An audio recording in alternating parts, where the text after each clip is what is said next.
Kif kompla l-każ tal-imprenditur Jorgen Fenek kontra l-ispettur Keith Arnaud, rappreżentant ta' Jobs Plus preżenta dokument fil-qorti ta' mara li ma tistax tissemma fuq ordni tal-imħallef Wenzu Mintoff. L-avukati ta' Fenek u l-avukati ġenerali qablu li l-isem li semma fl-awla ma joħroġx pubbliku. It-tlieta komplet il-kawża kostituzzjonali magħmula minn Fenek l-allegat mandat tal-assassinju ta' Defni Caruana Galizia bilan li l-ispettur Arnaud ma jibqax involut fl-investigazzjoni minħabba li skontu hemm konflitt ta' interess.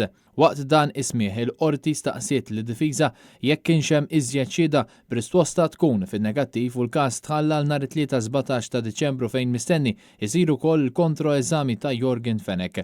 Fl-ewwel seduta li saret f'dan il-każ Jorgen Fenek implika li Keith Schembri huwa mdaħħal fl-assassinju ta' Caruana Galizia tant li qed jisħaq li għandu recordings ta' telefonati li jikxfu dan. Fenek saħansitra qal li kien Keith Schembri li qallu li kien se jsir ir-rejd fit-tinda tal-patata fil-Marsa fejn ġew arrestati l-aħwa di Giorgio Vince Muscat.